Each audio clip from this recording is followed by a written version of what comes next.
What are the different uses of chat GPT. अब हमें ये तो पता है कि हम चैट जीपीटी से कोई एस्से लिखवा सकते हैं, कोई आर्टिकल लिखवा सकते हैं, कुछ 500 वर्ड 1000 वर्ड का कंटेंट लिखवा सकते हैं, बट क्या क्या वो यूजेज है जो एग्जैक्टली लोगों के काम आने वाले हैं या काम आते हैं, सो दैट कि आपको भी आइडिया लग जाए कि चैट जीपीटी कितना केपेबल है। एंड आगे चल के हम इन यूजेस को प्रैक्टिकली देखेंगे किस तरीके से किया जाता है एंड डिफरेंट इंडस्ट्रीज़ के अंदर चैट जीपीटी कैसे यूज़फुल साबित हो रहा है। राइट, तो एक एक करके जानते हैं जो यूजेज है। सबसे पहला कस्टमर सर्विस।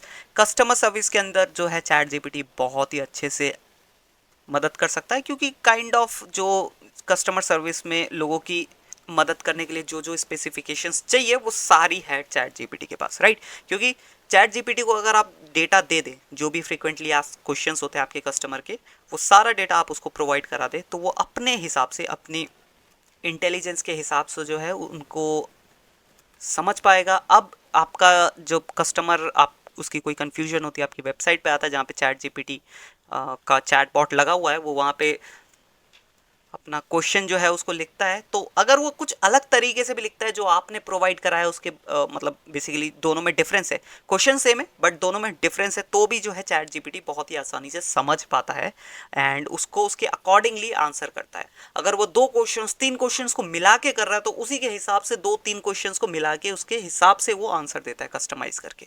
तो ये यहाँ पे पावर आ जाती है चैट जीपीटी के इंटेलिजेंस की। राइट, तो कस्टमर सर्विस के अंदर बहुत अच्छे से यूज़ आने वाला है। एजुकेशन के अंदर बहुत ज़्यादा यूज़ किया जाता है, जहाँ पे कस्टमाइज लोग बच्चों के लिए जो है पढ़ाई को या फिर सिलेबस को क्रिएट किया जा सकता है, कंटेंट को क्रिएट किया जा सकता है बच्चे की इंटेलिजेंस लेवल के हिसाब से। बट थोड़ा सा यहाँ पे जो स्टूडेंट्स हैं थोड़ा सा मिसयूज़ भी करते हैं चैट जीपीटी को, क्योंकि चैट जीपीटी का कंटेंट जो है प्लेजराइज फ्री होता है, इंटरनेट पे कहीं फाइंड आउट नहीं किया जा सकता। अगर आप चैट जीपीटी से बेसिकली उसको कमांड दे कि प्लेजरिज्म फ्री होना चाहिए कंटेंट, तो वो इंटरनेट पे कहीं भी नहीं मिलेगा। तो इस टाइप का कंटेंट भी है जो आपको चैट जीपीटी प्रोवाइड कर सकता है, और ये थोड़ा सा एजुकेशन इंडस्ट्री के लिए थोड़ा सा वल्नरेबल हो जाता है, क्योंकि बच्चे जो हैं चैट जीपीटी यूज़ करके अपने प्रोजेक्ट्स बनाकर ले आ रहे हैं एंड टीचर्स को पता भी नहीं चल रहा कि ये कॉपी किया गया है, वो जस्ट कॉपी एंड पेस्ट करके लेके आ जा रहे हैं। राइट, तो इसलिए कई कंट्रीज़ के अंदर जो है एजुकेशन इंस्टीट्यूट्स के अंदर जो है चैट जीपीटी को ब्लॉक कर दिया गया है। बेसिकली वो इंस्टीट्यूट के अंदर से चैट जीपीटी को एक्सेस नहीं कर पाएंगे, हालांकि बाहर से तो ऑब्वियसली कर ही सकते हो, घर जाके चैट जीपीटी ओपन कर सकते, कोई उसमें इशू नहीं है। बट स्टिल कहीं पे थोड़ा सा फ़ायदा है तो कहीं पे थोड़ी बहुत नुकसान भी है। अब ये तो लूप होल्स की बात है, स्टूडेंट्स ने लूप होल्स ढूंढ लिया है। राइट, तो एजुकेशन के अंदर भी बहुत ज़्यादा यूजेस है चैट जीपीटी का। उसके बाद है हमारा कंटेंट क्रिएशन के अंदर, कंटेंट जैसे कि आपका पोम्स हो गया, code, script, musical pieces, email, letters, तो ये सारी चीज़ें जो है आपका चैट जीपीटी क्रिएट कर सकता है। Even social media post, blog post, article, और सोशल मीडिया पोस्ट के लिए कैप्शन, स्क्रिप्ट, बहुत सारी चीज़ें हैं। लेट्स से आपको किसी ब्रांड के लिए मार्केटिंग स्क्रिप्ट बनानी है, ठीक है, उनके प्रोडक्ट्स के लिए जो है वीडियोस बनाने हैं, एंड वीडियोस के लिए ऑब्वियस सी बात है स्क्रिप्ट बनेगी, तो वो स्क्रिप्ट भी आप पूरी चैट जीपीटी के थ्रू बनवा सकते हैं। राइट, तो इसमें जहाँ आपका एक एक घंटा, दो दो घंटा लगता है एक स्क्रिप्ट बनाने में, वो चुटकियों में बन जाता है। तो कंटेंट क्रिएशन के अंदर भी बहुत यूज़फुल है चैट जीपीटी, एंड सबसे ज़्यादा कहूँगा उसी सेक्टर के अंदर जो है चैट जीपीटी मदद कर रहा है लोगों की। इसके अलावा रिसर्च के अंदर किसी चीज़ के ऊपर, किसी टॉपिक के ऊपर आप रिसर्च कर रहे हैं, आपको डेटा चाहिए, तो चैट जीपीटी जो 3.5 है उसके पास 2021 तक का डेटा है।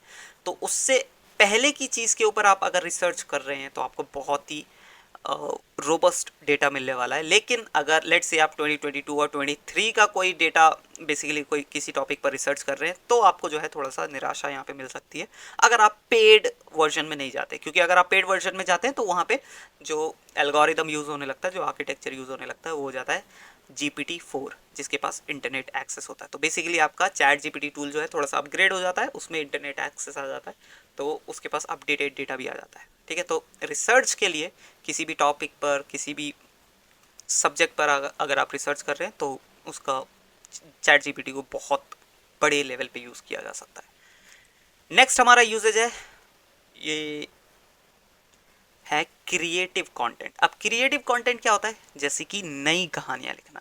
अब कहानियाँ दोबारा से गढ़ना, कहानियाँ दोबारा से बनाना, it is kind of a creative task, right, क्योंकि लेट्स से पहले से जो कहानियाँ बनी हुई है, जो इंटरनेट पे अवेलेबल है, जो वर्ल्ड में हर जगह अवेलेबल है, तो उसको कॉपी करके आपके सामने पेश करना कोई बड़ी बात नहीं है। लेकिन कहानियों को एकदम स्क्रैच से बनाना, नए सिरे से बनाना एक बहुत मुश्किल काम आ जाता है, और वो चैट जीपीटी जैसा टूल कर पाता है। इवन पोम्स भी बना सकता है, स्क्रिप्ट्स, जैसा कि मैंने कहा था, वीडियो स्क्रिप्ट्स बना सकता है। तो वीडियो स्क्रिप्ट्स काइंड ऑफ अ कहानी लिखने जैसी ही है, जिसमें स्क्रैच से बनाना पड़ता है। Even copy writing, right, copy writing में भी बहुत ज़्यादा क्रिएटिव राइटिंग करनी पड़ती है, थिंकिंग करनी पड़ती है, जो कि चैट जीपीटी जैसा टूल बड़े ही आसानी से कर पाता है। हालांकि इन चीज़ों में थोड़ा बहुत आपको ऑल्टर करना पड़ता है, अपना ह्यूमन टच डालना पड़ता है, लेकिन स्टिल बहुत कारगर साबित होता है, राइट। तो क्रिएटिव राइटिंग में भी बहुत ज़्यादा यूज़ होने वाला है। Then personalisation, chat GPT personalisation के मामले में भी बहुत आगे है, ठीक है, क्योंकि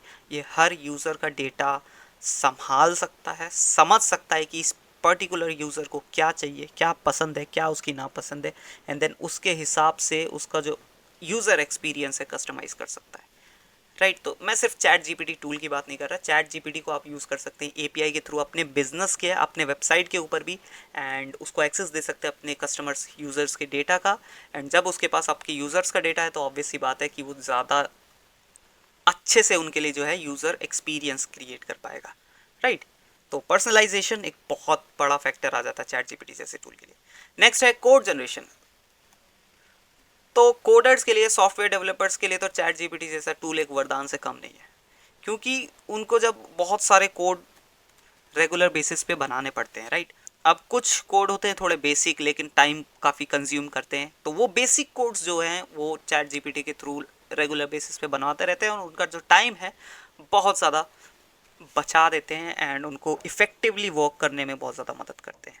इसके अलावा डीबगिंग जैसी चीज़ें करने में भी उसको मदद करते हैं। डीबगिंग यानी कि कोड के अंदर अगर कोई फॉल्ट हो जाए जिससे पूरा प्रोग्राम जो है, पूरा सॉफ्टवेयर चल नहीं पाता है, राइट, तो उसमें वो फॉल्ट फाइंड आउट करने में भी मदद कर सकता है आपकी चैट जीपीटी टूल।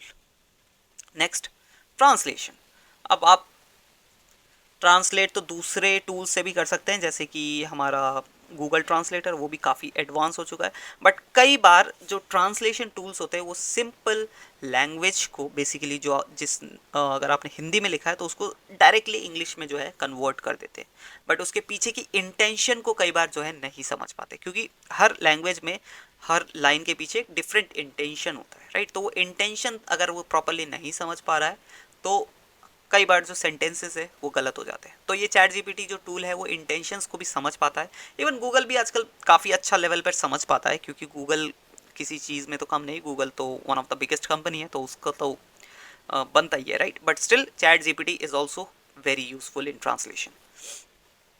नेक्स्ट है हमारा क्वेश्चन आंसरिंग। आपको किसी भी लेवल के लिए क्वेश्चंस क्रिएट करने, क्वेश्चन एंड आंसर्स क्रिएट करने, B it is 5th class level के क्वेश्चंस या फिर पीएचडी लेवल के क्वेश्चंस, क्वेश्चन आंसर्स बनाने में चैट जीपीटी का कोई जवाब नहीं, राइट। तो आप इससे बहुत ही अच्छे लेवल के क्वेश्चन आंसर्स क्रिएट कर सकते हैं, एंड अपना जो काम है बहुत ही कम समय में कर सकते हैं, राइट। नेक्स्ट है हमारा समराइजेशन। अब लेट्स से आपके पास एक रिसर्च पेपर है जिसमें अराउंड 50,000 वर्ड्स है, राइट। तो 50,000 वर्ड्स पढ़ने के लिए आपको बहुत टाइम लगने वाला है।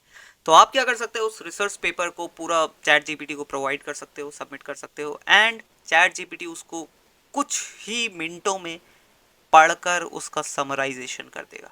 आपको कुछ 500,000 वर्ड के अंदर वो पूरा जो रिसर्च पेपर है आपको समझा देगा कि उसके अंदर क्या असल में लिखा गया है, राइट। तो समराइजेशन जैसे चीज़ों के अंदर भी काफ़ी यूज़फुल है चैट जीपीटी। इसके अलावा ब्रेनस्टॉर्मिंग में क्या होता है कि कई बार हम कुछ डिफरेंट आइडियाज़ फाइंड आउट कर रहे हैं। वो हो सकता है कोई बिजनेस आइडिया हो सकता है मैं कोई नया यूट्यूब चैनल खोल रहा हूँ उसके लिए मैं आइडियाज़ फाइंड आउट कर रहा हूँ, हो सकता है मैं कोई नया रैप लिख रहा हूँ उसके लिए मैं आइडियाज़ फाइंड आउट कर रहा हूँ, हो सकता है कि मैं कोई बुक लिख रहा हूँ उसके लिए आइडियाज़ फाइंड आउट कर रहा हूँ। तो ब्रेनस्टॉर्मिंग करते टाइम जो है आप चैट जीपीटी की मदद ले सकते हो, ताकि आपको कुछ एंकर पॉइंट मिल सके जहाँ से आप है जो चीज़ों को स्टार्ट कर सके, एंड साथ ही साथ में आपको हेल्प मिल जाएगी और आपकी जो ब्रेनस्टॉर्मिंग है वो काफ़ी अच्छी हो जाएगी, राइट।